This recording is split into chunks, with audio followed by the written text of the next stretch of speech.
Saudações, gente bonita. Espero que vocês tenham gostado do Minuto de Pássaros no Amanhecer.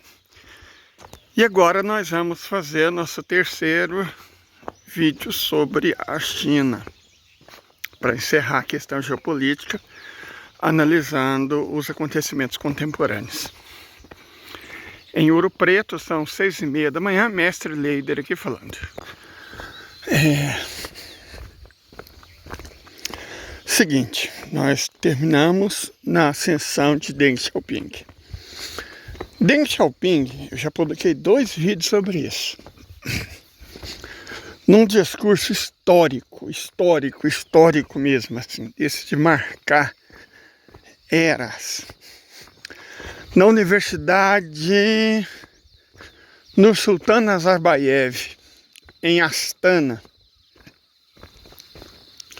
Você vê no estrangeiro, que Astana é no Cazaquistão, né? Ele fez um discurso no qual ele apresentou para o mundo, evidentemente, o Partido Comunista Chinês era ciente,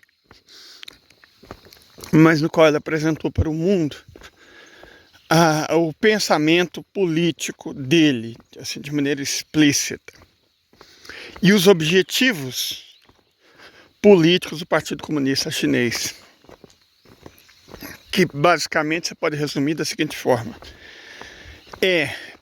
pelo caminho do socialismo com características chinesas, construir uma sociedade moderadamente próspera até 2050, dentro do contexto de uma civilização ecológica. É isso. Então, antes da gente apresentar dados de batalha, essas coisas, que tem bastante gente que gosta, nós temos que entender o que significa esse pensamento político de Xi Jinping, que é o que norteia as ações do Partido Comunista Chinês. Bom, primeiro vamos começar com a ideia de socialismo com características chinesas. Diferente do empolgado lá de outras redes sociais, que fala que não tem nada de marxismo. Não. Eu sinceramente não sei de onde os caras tiram uma porcaria dessa. Que a China é só confucionismo. Um nacionalismo burguês tosco. Quando ele fala socialismo com características chinesas, socialismo é socialismo, gente. Socialismo é confucionismo, não. Confúcio não era socialista. Certo? É socialismo. É marxismo-leninismo. Claro. Pitada boa de maoísmo. No site do Partido Comunista Chinês, eles têm vários textos em inglês de autoria do próprio Xi Jinping. Ele é um teórico do socialismo. Ele escreveu vários livros, eu não sei se há deles em português, mas eu acho que sim. Eu lembro que o Instagram da Embaixada da República Popular da China anunciou uma vez, né, que estava editando e publicando um livro de autoria do próprio Xi Jinping, e eu lastimando não ter a grana, Mas ele publicou muitos livros, tem muitas obras, muitos textos, muitos ensaios do camarada Xi Jinping. Ele é um teórico do socialismo. É importante compreender isso. O caminho chinês é o caminho do socialismo. Deixa eu só abrir isso aqui e a gente continua discutindo isso. Vamos só recapitular brevemente as coisas aqui. Camarada Mao Zedong, ele entendeu que a tragédia, a desgraça da China era o capitalismo. Então o capitalismo tinha que ser derrotado. No campo de batalha que fosse. E foi o que ele fez. Ele pegou a China com expectativa de vida menor do que 35 anos e devolveu com expectativa de vida de quase 70 anos. Ele pegou a China com cerca de 5% de pessoas alfabetizadas e ele entregou a China com cerca de 5% de analfabetos. Ele foi um homem extraordinário pelas suas realizações. Certo? Aí, mano, isso aqui tem muito burguesinho. A imprensa né, adora criticar mal o que supostamente matou melões. Que apresenta...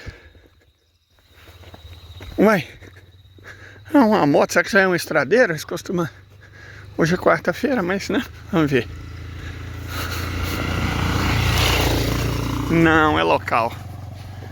Que é um local onde passa... Aqui, ó. A estrada vira à direita e você vai até Santa Bárbara, de Santa Bárbara a Belo Horizonte. Que passa muito motoqueiro. Trilhista, né? Esse povo que faz, né? Trilha. Mas isso é principalmente no fim de semana. Que é um morador local mesmo. Mas voltando.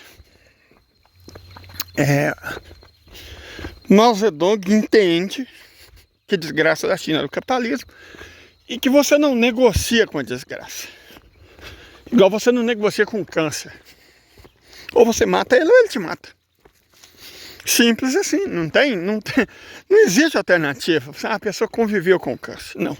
A pessoa padeceu com o câncer. Ninguém convive com o câncer. Eu falo isso porque meu pai padeceu 14 anos de câncer até finalmente ser derrotado.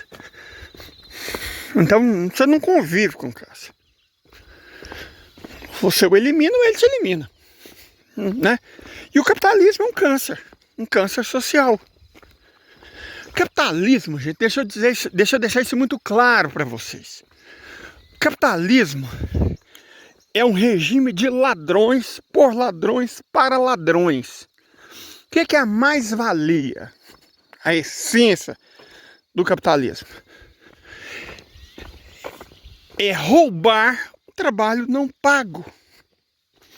O que foi aquilo que, ironicamente, Marx chamava de acumulação primitiva do capital?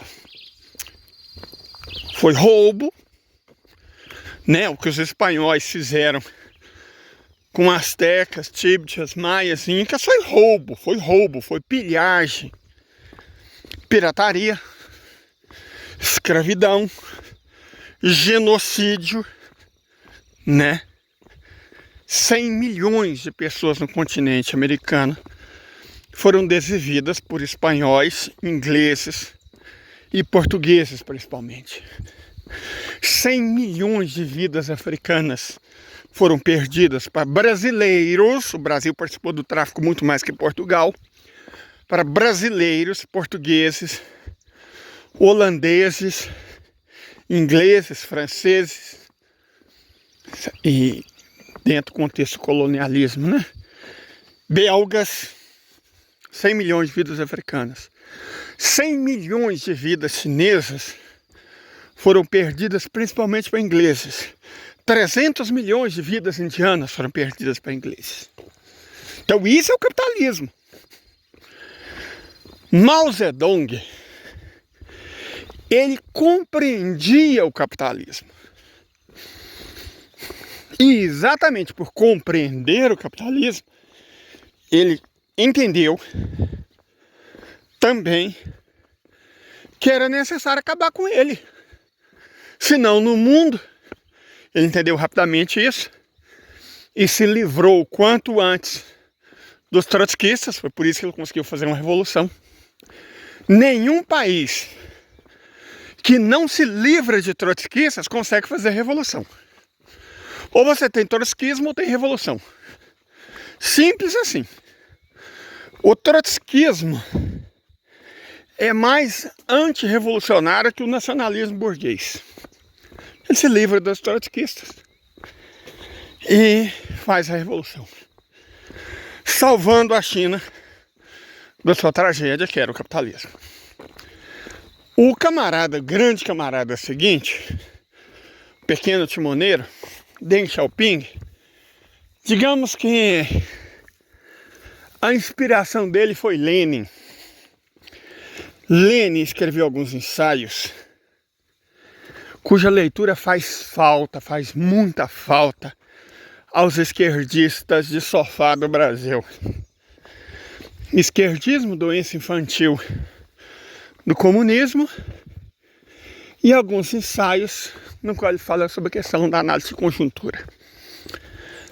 Principalmente o ponto de que às vezes é necessário dar 2 passos para trás para dar um passo para frente.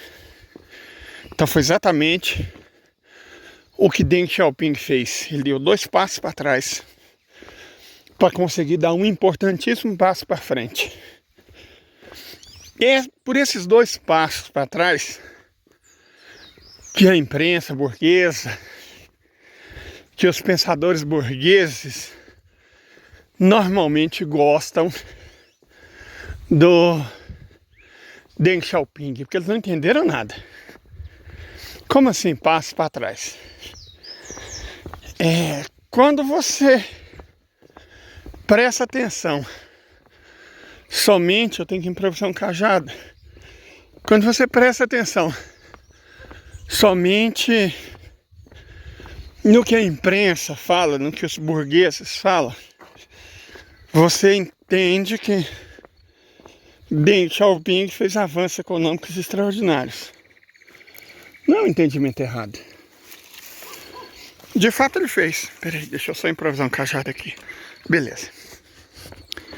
Mas a questão, se você olhar a crueza pura e dura dos números, é que compare o último ano do governo de Deng Xiaoping com o último ano do governo do camarada Mao Zedong.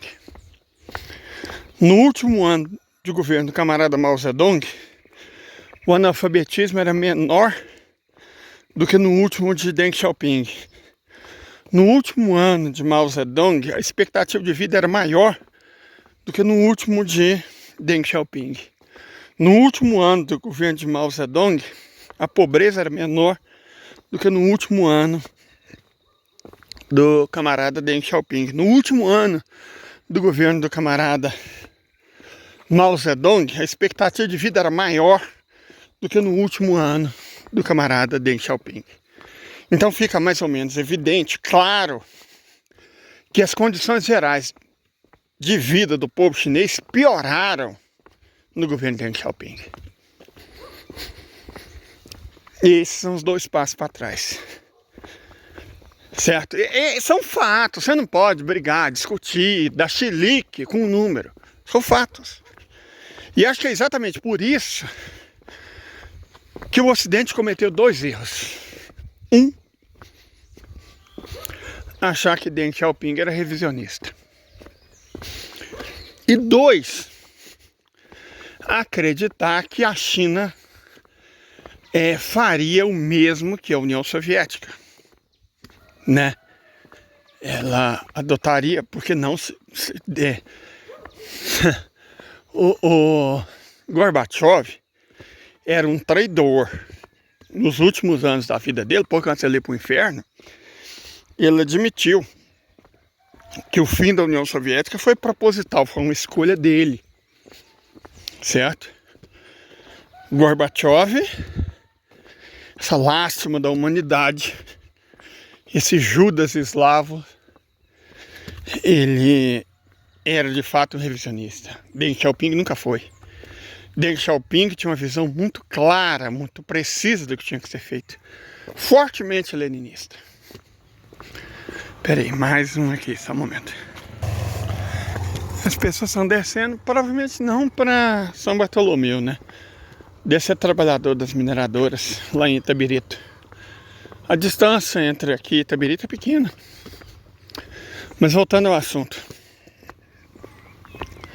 O camarada Deng Xiaoping, ele deu o passo importante seguinte, que é este. Ele entende o capitalismo, como Mao Zedong entendeu. Ele entende que o capitalismo já estava derrotado na China. Mas ele precisava ser derrotado globalmente. E que se ele tinha dominado o mundo por quase 200 anos, 150 naquela época, não por 200 naquela época, né? Quase 200 anos, é porque ele tinha méritos. E aí a famosa frase dele, não importa se o gato é preto ou é branco, conquanto ele caça ratos. Não, tem coisas que a China pode aproveitar. Ele engana os Estados Unidos, né? Carter e Reagan. Fala assim, não, vamos abrir cidades especiais do sudeste da China, zonas econômicas especiais, sem direito trabalhista, sem questão ambiental, salários de $20 mensais. Até hoje ainda tem imbecil que acha que o sucesso da China é por causa de salário baixo, não sabendo que o trabalhador chinês ganha mais que o dobro na média do que o trabalhador brasileiro. Então tá, beleza, vamos instalar aqui. Só que, é aquilo que eu já falei no outro vídeo, diferente de Miguel de la Madrid, que também abriu as pernas, só que no México, ele fez uma exigência que faria toda a diferença. Não, metade dos lucros é nosso. Metade do que a empresa lucrar na China é nossa, porque essas empresas serão sócias do Estado chinês. O Estado chinês assusta menos do que o Partido Comunista Chinês. E os ocidentais, gananciosos, ansiosos por lucros extraordinários, e já com a ideia da globalização em mente, né?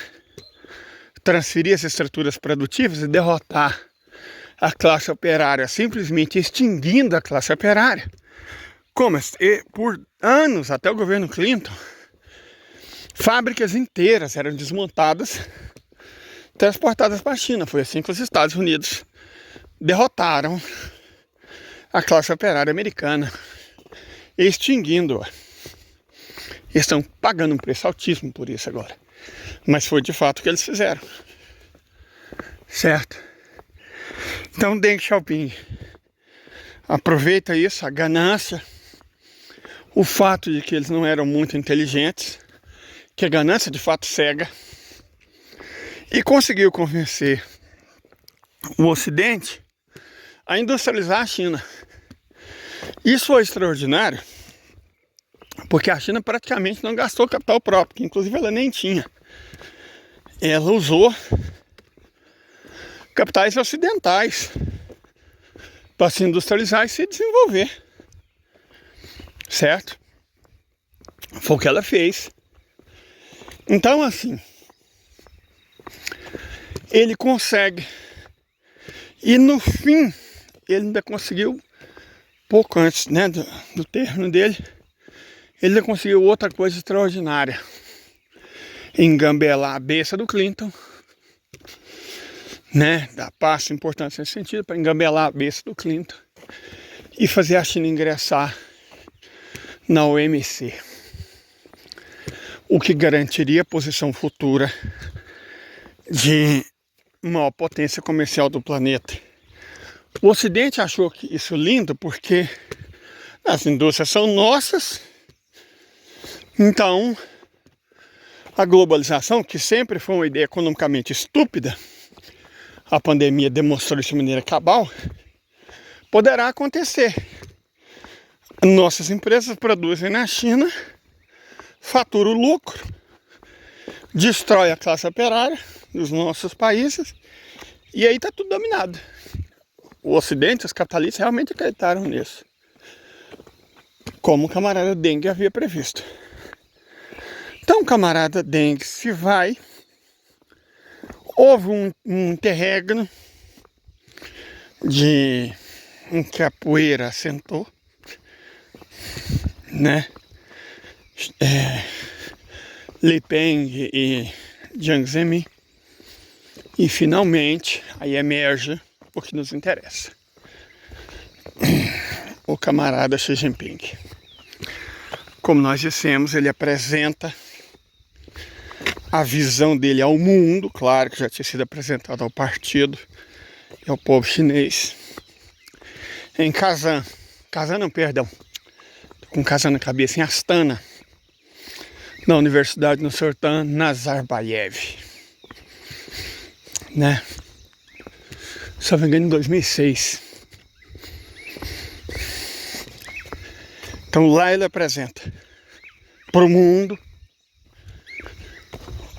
o que a China pretendia, o que o Partido Comunista Chinês pretendia para a China.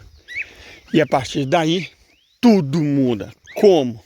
Bom, vamos explicar agora, depois dos nossos intervalos comerciais, que o plataforma não nos monetiza, então nós precisamos do seu apoio. Rapidinho.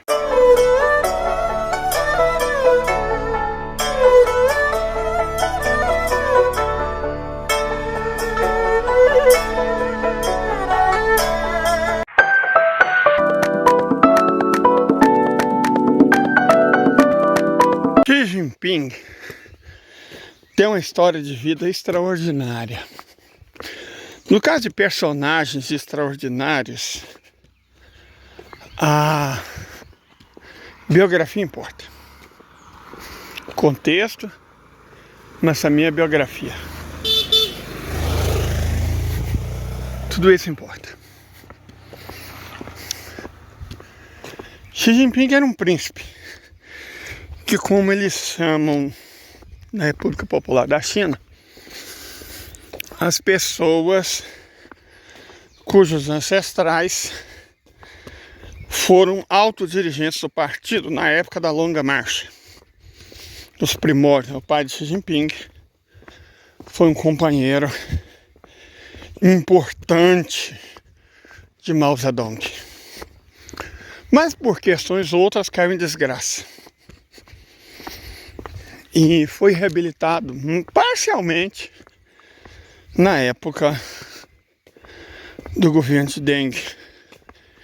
E na China, os filhos pagam pelos pecados dos pais. Então ele foi exilado, foi tirado de casa, mandado para uma aldeia rural lá na cupincha mais profunda da China. Trabalhou 6 anos como camponês, dormindo na palha, passando frio, mas era um homem extraordinário. E ele sabia ler e escrever, o que na época, né, era raro, principalmente numa aldeia rural, onde a maior parte das pessoas, os habitantes, eram idosos. Então herdaram a China de outros tempos. Então o que ele fazia? Ele fazia, antes de começar os serviços dele, ele pegava os jornais do partido e lia para os camponeses. Ele lia as notícias, lia os jornais para os camponeses chineses todos os dias. Com isso ele foi ganhando o respeito, a admiração e até o amor dos camponeses, ao ponto que num determinado momento, mesmo considerando a idade dele, ele era muito jovem, foi eleito líder da aldeia. A China, no nível local, é extremamente democrática, de uma maneira que o Ocidente nem sonha. Então foi eleito líder da aldeia. E ele tentou por 9 anos entrar no Partido Comunista Chinês, 9 vezes, sempre recusado. Até que ele conseguiu se matricular numa universidade muito prestigiosa da China, em Beijing, Universidade da qual ele viria a ser professor. Ele é engenheiro mecânico, doutor, foi professor universitário. E conseguiu ser aceito no Partido Comunista Chinês. Nesse período, ele doutrinava, ele ensinava, ele educava as massas e ele estudava. O povo da aldeia dele era tão grato a ele, que quando ficou sabendo que ele iria partir para fazer faculdade na universidade, eles juntaram as moedinhas deles e compraram uma moto para ele. Gente, uma moto na China do início dos anos 1970 é como ter um Porsche no Brasil de hoje. Juntaram as economias cada moedinha e conseguiram comprar uma moto para ele, para dar de presente em sinal de gratidão. Ele aceitou a moto, virou as costas, vendeu a moto, comprou um trator, deu para a aldeia e foi embora. E o resto é história. O resto é história. Chegando lá, foi uma aluna absolutamente brilhante, um estudante do marxismo absolutamente brilhante, que deixa eu explicar para vocês. Eu fui professor há 20 anos. E eu sei o quanto a escola no Brasil, fiz faculdade, né, tem mestrado. Então, quanto o estudo no Brasil é despolitizante. Na China, não. Na China, você tem noção de cidadania no jardim de infância e já estuda política a partir do equivalente fundamental. Até o doutorado, se for fazer na China, você tem disciplinas de política. Então, burro lá não se cria, não. Mas não se cria mesmo.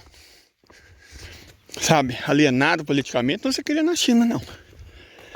E o brilhantismo do camarada Xi Jinping foi ficando óbvio.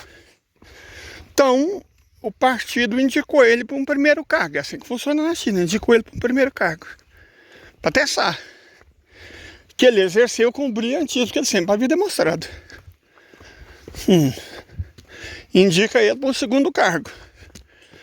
Tão brilhante quanto no primeiro. Indica ele como se fosse o equivalente. Não temos um cargo. Você poderia chamar de prefeito. Mas o conceito de prefeitura na China é diferente do Brasil. Para dar um exemplo, como se fosse, imagina a prefeitura de Juiz de Fora. Você não vai administrar só Juiz de Fora. Você vai administrar toda a zona da Mata Mineira, sabe? Os mineiros do Brejo, os cariocas do Brejo, né? Aquele, o pisca-pisca do meu Fusca, só pisca para lá de esquerdo, senhor. Certo, aquele sotaque maravilhoso de Juiz de Fora. Então, e ele administrou brilhantemente a prefeitura lá. Depois foi indicado governador, adivinha? Brilhante. Foi ascendendo ao partido, né? Entrou no Politburo, até que finalmente torne-se premier. Então, o caminho dele foi pavimentado com muito esforço, com extrema dedicação, absoluta honestidade, inigualável consciência política. Ele entendia a China, ele entendia. Opa, deixa eu ver isso aqui, essa caixa daqui parece mais sólida. Ah, mas tá muito pesada. Ele entendia a China, ele entendia o mundo, ele entendia o capitalismo e ele entendia o socialismo. E aí ele começa, em Kazan, ele joga para o mundo as cartas, ela vai ser assim. As coisas foram acontecendo, a ascensão dele foi mais ou menos o que? Uns 6, 7 anos, logo depois da ascensão de Vladimirovich Putin. Vladimir foi outro sujeito extremamente arguto. Ele fingiu ser um liberal para suceder Boris Yeltsin. Ele sabia que Boris Yeltsin estava destruindo a Rússia E o objetivo era alguém que terminasse o trabalho sujo de Boris Yeltsin. Ele fingiu ser esse cara. Ele era então prefeito de São Petersburgo. Fingiu ser esse cara, ele era da confiança do Boris Yeltsin. E assim que assumiu o poder, chama para junto de si os antigos colegas da KGB, centrado na figura de Nikolai Patrushev, e encarrega Patrushev de fazer o que tinha que ser feito. E num período de uns 6, 8 anos seguintes, muita gente caiu de sacada de apartamento. Foi atropelada, assaltada, teve acidentes, foi envenenada. Essas coisas acontecem, né? Patrushev é um cara extraordinário, tem uma aura. Perto dele, as coisas se resolvem. Patrushev não é o cara que negocia, quem negocia é Lavrov. Patrushev é quem resolve. Ele resolve. Você só não pode perguntar como. Você só fala, Patrushev, o problema é esse. Resolve? Patrushev resolve. Não pergunta mais nada. Só deixa ele resolver. Então, eles se conhecem. E Xi Jinping viu o que aconteceu com a Coreia. A Coreia, a República Popular Democrática da Coreia, a outra é uma colônia, né? Então sempre quando nós falamos de Coreia, nós estamos falando da República Popular Democrática. Não da outra, que é uma colônia dos Estados Unidos. Então, ele viu o que aconteceu com a Coreia. Certo? Coreia era um país próspero, exportador de metais, minérios importantes. Certo? Uma nação próspera, mas que foi destruída pelo regime de sanções. Foi isolada do mundo, destruída. E a Rússia apoiou. Vladimir, nessa época, ainda tinha a ilusão de que a Rússia seria aceita no Ocidente caso se comportasse bem. Ele tinha essas ilusões. E, infelizmente, ele acabou apoiando as sanções contra a Coreia. A China também, acho que na época ainda era, não sei se, acho que Jiang Zemin, ou Liu Peng, não lembro bem, também apoia. E o camarada Xi Jinping viu o que aconteceu com a Coreia por causa de sanções e tudo mais, ao que eles conseguiram reduzir a Coreia, mas principalmente como a Coreia resistiu. Ele tirou lição das duas coisas, tirou lições importantíssimas das duas coisas. O que o Ocidente fez com a Coreia e como a Coreia resistiu. E ela aprendeu. Ele entendeu. Vladimir também. E aí, assumindo o poder, ele inicia mudanças na China, na direção do socialismo. Ele diminui as concessões, as privatizações, num primeiro momento, fortalece o poder do Estado e do partido. Sempre ele compreendeu que o partido era a vanguarda do povo chinês. Então ele fortalece enormemente a posição do partido. E depois ele começa a reestatizar. Certo? Reestatizar. Foi reeleito, que é incomum, né? Ele limpou o caminho dele. Foi se livrando de traidores, congresso após congresso. Foi se livrando do trambolho. Até que no último, os últimos liberais que havia na China foram aposentados ou mandados para a reeducação. Não há mais nenhum liberal, nenhum, em posição de destaque no Partido Comunista Chinês. Ele abriu o caminho, mais ou menos como o camarada Vladimir fez. Só que o camarada Vladimir, por uma certa insistência na fantasia de democracia burguesa que ainda existe na Federação Russa, o camarada Vladimir levou mais de 20 anos para fazer isso. O camarada Xi Jinping levou 10. Certo, levou 10 anos. porque a China não tinha as mesmas ilusões que a Federação Russa. Então ele limpou o caminho, desbastou o mato, né? E aí ele lança a ideia de Xinjiang, que eu também tenho vídeo sobre isso.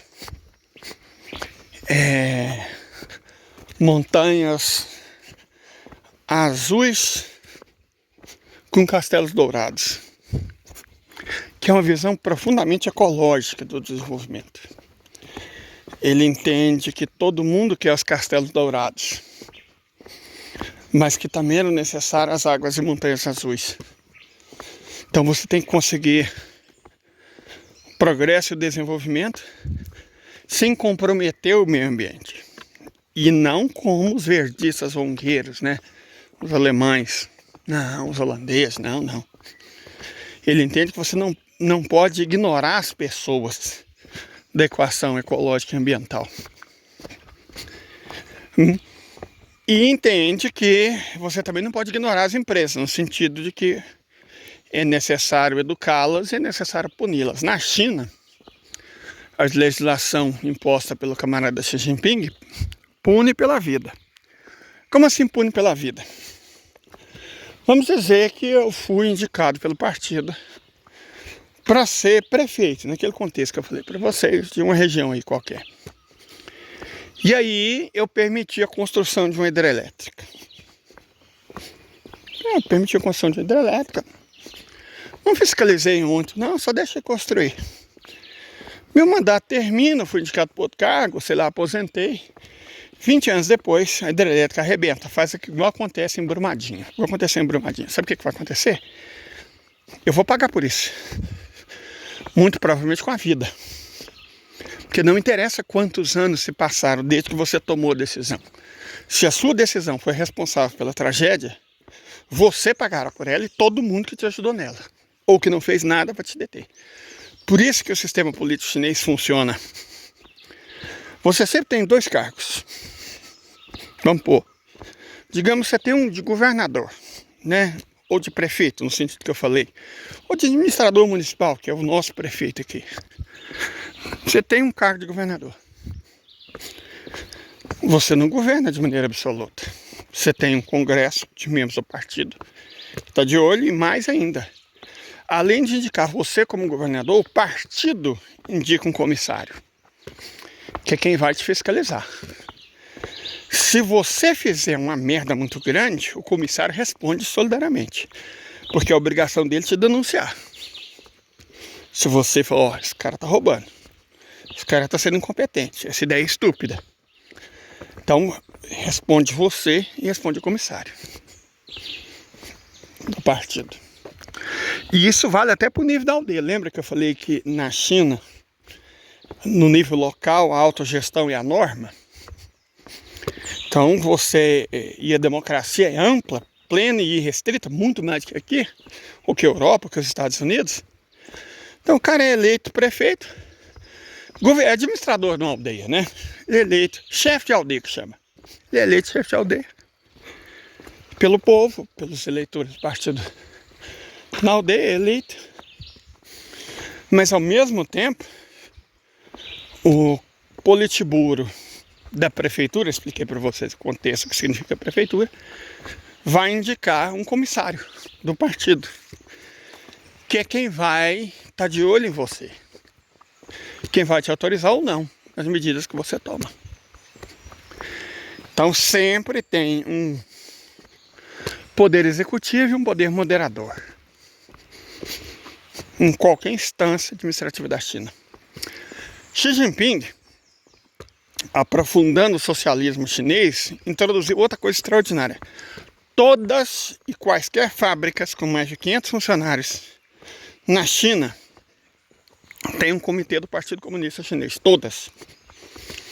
E esse comitê é quem autoriza ou não todas as decisões de investimento, de desinvestimento da empresa.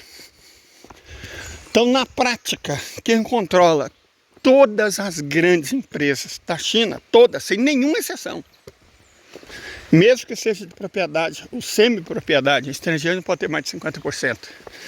De estrangeiros é o comitê de fábrica do Partido Comunista Chinês.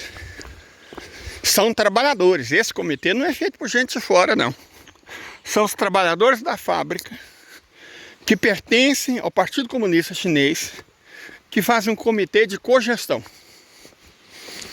Então, o camarada Xi Jinping aprofundou enormemente a democracia na China. Enormemente. Porque isso é democrático. O controle dos meios de produção é imperativo. E ele é exercido pelo partido, não no nível de burocratas de Beijing, não. No nível do chão de fábrica. Para vocês verem que aquilo que eu falo sempre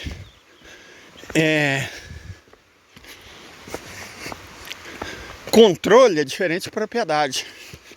Marx, ao definir o socialismo, é um sistema no qual o controle dos meios de produção pertence ao Estado. Repara, não ao governo, ao Estado. E não à propriedade, o controle.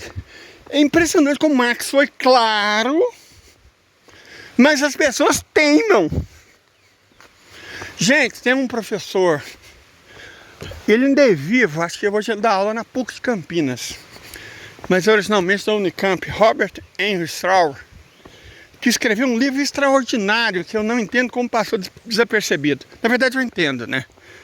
Quem leu, entendeu, fez o possível para esconder. Chamado Modo de Produção. Elementos da Problemática. Recomendo horrores. Robert Henry Strauss, S-R-O-U-R. Robert Henry Strauss. É brasileiro, apesar do nome. Então, assim, ele, Xi Jinping, efetivamente torna a China de fato socialista. Xi Jinping cumpre o ideal, transforma a China num país socialista. Ele é a culminação. Ele é a culminação do pequeno e do grande timoneiro que vieram antes. Ele é a culminação de uma gestão de 15 lustros, né? 3/4 de século, que começa com a Revolução Chinesa e o camarada Mao Zedong em 1949. Ele encerra, depois de 75 anos, ele culmina, né, esse processo. E quando a China é efetivamente socialista, se põe diante do mundo, o faz sob a liderança lúcida, inteligente e firme do camarada Xi Jinping. O camarada Xi Jinping entende o que os Estados Unidos queriam, que o Ocidente queria, porque não existe Ocidente, são os Estados Unidos. É capitalismo. Então ele toma contramedidas. Ele compreende duas coisas que são óbvias. Se o Ocidente derrotar a Rússia, a China é a próxima. Então, é imperativo que a China defenda a Rússia de todas as maneiras, porque senão ela é a próxima. Daí a parceria sem limites entre a República Popular da China e a Federação Russa. Essa é a razão d'être da parceria sem limites. É uma ação civilizacional, não que pertença à mesma civilização, de modo algum. É que um novo mundo que se quer construir é um mundo multicultural e multicivilizacional, em que uma nação não vai dizer a outra como viver. Quando eu vejo, gente, eu tenho até dó, sinceramente, a Saracura, produtora de milho. Leide, mas você implica com Saracura? Claro que eu implico com Saracura. Eu planto milho. Eu estou plantando milho. Amanhã eu vou deixar os vídeos feitos, pré-postados, porque eu não vou descer. Amanhã eu vou me dedicar à minha horta e ao meu milho. E quem que é o inimigo número 1 do milho recém-nascido, a saracura. E eu não vou fazer nada contra a saracura, porque as saracuras fazem o que as saracuras têm que fazer. Mas eu não sou obrigado a gostar delas, né? Olha lá, danadinha. Aquela ali, você não vai comer milho se não achar. Porque é o que elas fazem. Elas comem brotos de milho. Enfim.